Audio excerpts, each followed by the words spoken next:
Hallo zusammen, willkommen bei Finance Fellows, eurem Kanal für Finanzbildung. Mein Name ist Marcel. In diesem Video gucken wir uns die Börse genauer an. Wir werfen zunächst einmal einen Blick in die Geschichte und erklären, was eine Börse überhaupt ist. Danach beschreiben wir die Aufgaben und Funktionen, die sie heute zu erfüllen hat. Zum Schluss gucken wir uns dann noch an, wie der Handel auf den Börsen aussieht und welche Aufsichtsorgane es gibt. Dieses Video wird euch also dabei helfen, die Gesamtzusammenhänge an den Börsen besser zu verstehen.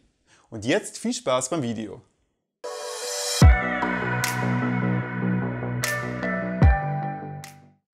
Seit es Menschen gibt, gibt es den Handel. Ob auf Marktplätzen oder Messen, Menschen treffen dort zusammen, um Produkte zu kaufen und zu verkaufen. Im Laufe der Zeit haben sich aus diesen Treffen dann die ersten Börsen entwickelt. Die Börse ist also ein Marktplatz, auf dem standardisierte Produkte nach bestimmten Regeln gehandelt werden. Wo die erste Börse entstand, ist umstritten. Städte, die in diesem Zusammenhang oft genannt werden, sind Brügge, Antwerpen, aber auch Amsterdam. Ein Großteil der Literatur schreibt jedoch der Stadt Brügge diesen Titel zu. Hier soll die erste Börse 1409 entstanden sein. Ebenfalls nicht eindeutig ist die Wortherkunft. So könnte sich der Begriff aus dem lateinischen Bursa abgeleitet haben, was so viel bedeutet wie Beutel. Aber auch hier taucht die Stadt Brügge wieder auf. So könnte es auch sein, dass sich das Wort Börse von der dort ansässigen Kaufmannsfamilie van der Beurs abgeleitet hat. Im Haus dieser Familie fanden regelmäßig Geschäftsessen und andere Treffen statt. Wo auch immer die genaue Wortherkunft liegt, mit der Zeit wurde das Wort Börse für viele Sprachen übernommen. Im Englischen spricht man allerdings von Stock Exchange oder Commodity Exchange. Heute gibt es weltweit viele Börsen, unterschiedlicher Größe und Schwerpunkte. Je nachdem, was auf den Handelsplätzen gehandelt wird, können wir grundsätzlich unterscheiden zwischen Wertpapier- und Warenbörsen. Auf Wertpapierbörsen wird, wie der Name schon erkennen lässt, mit Wertpapieren gehandelt. Mit Wertpapieren können Unternehmen sich neues Kapital beschaffen. Ob in Form von Eigenkapital durch die Ausgabe von Aktien oder in Form von Fremdkapital durch die Ausgabe von Anleihen. Auf Warenbörsen hingegen findet der Handel mit Rohstoffen wie beispielsweise Metalle, Erdöl, Getreide, aber auch Strom statt. Da für Privatanleger insbesondere die Wertpapierbörse interessant ist, werfen wir darauf jetzt einen genaueren Blick. Dabei ist wichtig zu wissen, dass die Börse selbst nicht handelt. Sie organisiert und kümmert sich um die Einhaltung der geltenden Regeln und stellt dabei folgende Aufgaben sicher. Wie auf jedem Marktplatz bringt sie zunächst einmal Verkäufer und Käufer, also Angebot und Nachfrage zusammen. Sie sorgt für einen fairen und transparenten Handel, ermittelt so Preise für einzelne Wertpapiere und veröffentlicht Informationen, berechnet Indizes und trägt so zu Transparenz und Vergleichbarkeit einzelner Wertpapiere bei.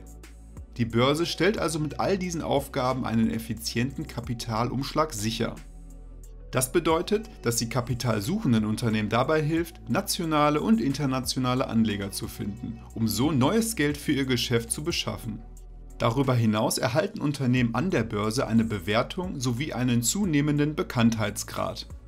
Firmen, die sich über die Ausgabe von Wertpapieren Kapital beschaffen wollen, müssen jedoch Voraussetzungen wie zum Beispiel die Publizitätspflicht erfüllen, müssen also den Investoren regelmäßig Bericht erstatten.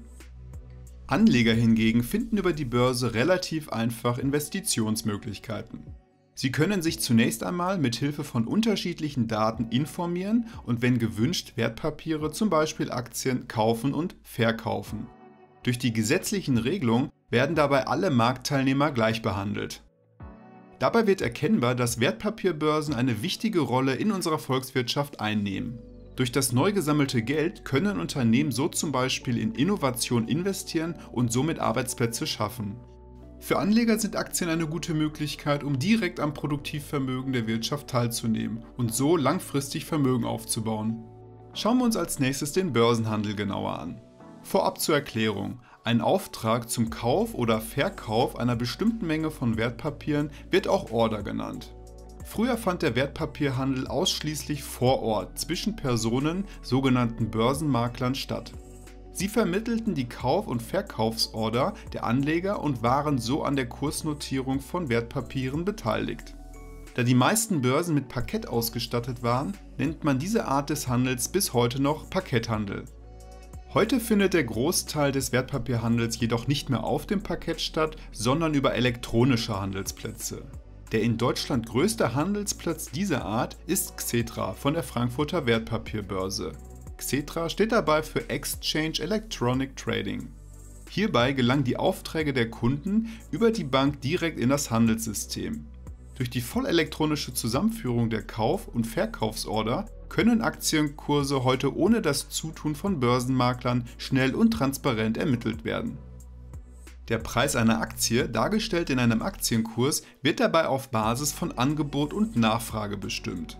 Ist die Nachfrage höher als das Angebot, wollen also mehr Investoren eine Aktie kaufen als verkaufen, steigt der Kurs.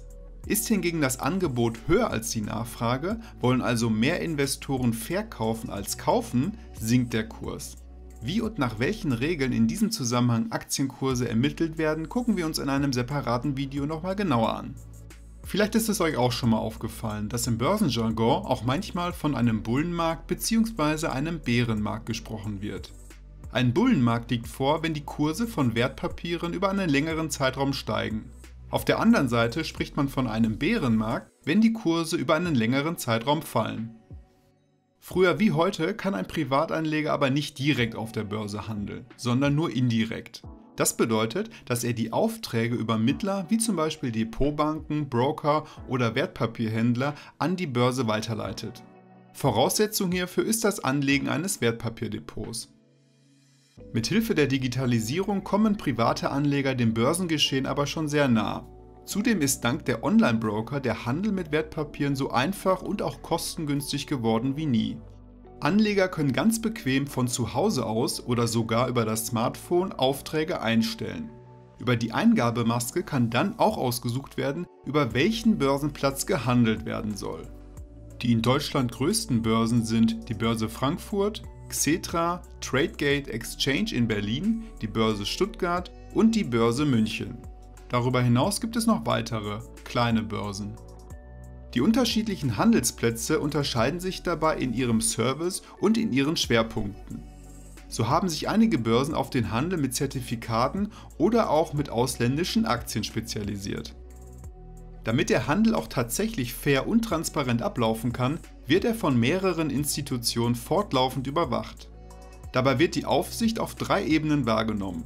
Zum einen gibt es die börseninterne Handelsüberwachungsstelle, auch HÜST genannt. Sie ist eines von mehreren Börsenorganen und überwacht den Handel.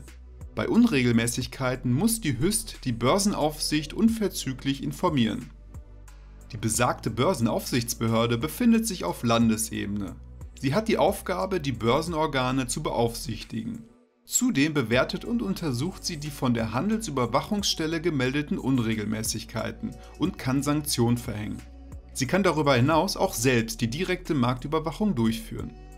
Auf Bundesebene gibt es dann noch die Bundesanstalt für Finanzdienstleistungsaufsicht, auch BaFin genannt. Sie ermittelt im Bereich Wertpapieraufsicht unter anderem in Fällen von Insidergeschäften, Marktmanipulation und gegen Verstöße der Publizitätspflicht. Was haben wir über die Börse gelernt?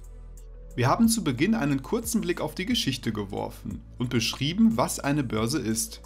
Je nachdem, was auf ihr gehandelt wird, kann unterschieden werden in Waren- und Wertpapierbörsen. Danach haben wir uns die Aufgaben der Börse angeschaut.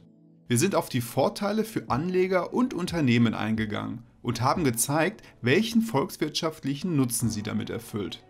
Zum Abschluss haben wir uns den Handel unter die Lupe genommen.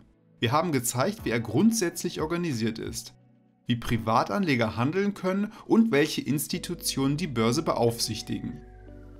Hat euch das Video gefallen? Dann schenkt uns eine positive Bewertung und abonniert unseren Kanal. Das motiviert uns, für euch auch in Zukunft tolle Erklärvideos zu erstellen. Wenn ihr Fragen zum Video oder Wünsche für ein neues Thema habt, hinterlasst uns gerne einen Kommentar. Macht's gut und bis zum nächsten Mal.